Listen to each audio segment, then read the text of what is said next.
छोटे सुन्ने के को मासु अरे मम्मी यो भैँसीको बच्चा यहाँ हामीले दसैँको मासु पकायो दसैँको मासु त्यसको छोइलो बनाउने हो कि खास गरी भन्नुपर्दाखेरि छोइलो बनाउनु खोजेँ है मैले भरे बेलुका यसो सबैले खानिदिउँ भनेर दसैँको बेला भनेर क्या कुरो बुझेनौ क्या त्यसको लागि यहाँ रातो खोर्सानी यति धेरै पिनिरहेको छु मैले चाहिँ अरूहरूले चाहिँ धुलो खोर्सानी हाल्नुहुन्छ होला हामीले चाहिँ यस्तो अर्ग्यानिक पिनेर हाल्छु नि है हामी त्यस्तो धुलो खोर्सानी खान्नौँ नि फेरि छिटो मर्छ भनेर खाइहाल्यो अर्ग्यानिक बनाउनु धेरै बाँकी छ क्या यो त त्यतिकै रक्सी पार्ने बेलामा यसो बनाउनु पऱ्यो भनेर भनेको लागि के अब म पसलमा हुन्छ बुहारी नानीलाई दुःख हुन्छ फेरि एकजनाले भनेर क्या मैले बनाएर यहाँ सहयोग दिउँला हो क्या अब एकछिन बसेपछि मुक्दैहाल्यो पसलमा कोही पनि हुँदैन कुरो त्यस्तो छ नि त गाह्रो छ हौ दसैँ भनेर के गर्नु अति गाह्रो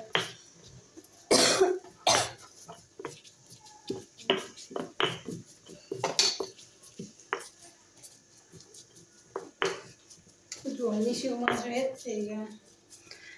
कहिले सुक्नु अब त्यो झोल पानी बेसी थालेको छ होइन 5 मिनट भयो होइन तुलसी तातेको थियो पानी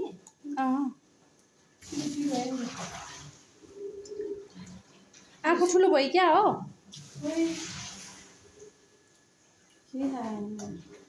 भर्खर हालेको अनि है हाम्रो कस्तो खतरा चाहिँ रक्सी पार्ने भाडा पनि हामी त साँच्चै नै गाउँ हो कि गाउँको अर्ग्यानिक हो क्या हामी सबै थोक अर्ग्यानिक हो तपाईँहरू पनि खाने भयो आउनु अरे कन्ट्याक्टमा कुखुराको फिलो लिनु पठाएको फेरि कहाँ भयो बाहिर को आयो बाहिर को आउनुभयो आज हाम्रो घरमा को आउनुभयो खोइ आमा छोरो ल अर्को पाहुना पनि लिएर आउनुभएछु साथी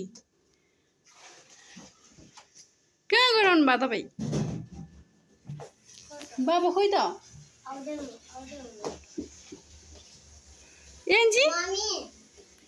कहाँ गएर आउनु भयो एन्जी पनि गएको थियो क्या हो पसल किन बाबाजी आउनुभयो बाबाजी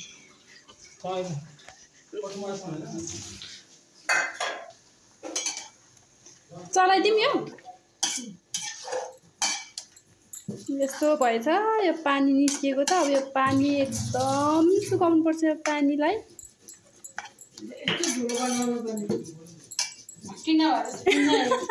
पिन्दैछु क्या पिन्दैछु मेरो सासु त कडा हुनुहुन्छ ऊ ब्लेन्डरमा पिनो भने स्वाद हुँदैन कि यो यसरी पिन्दियो हो क्या यसलाई अति नै भन्दा चाहिँ पिन्छ अहिले केटाकेटीहरू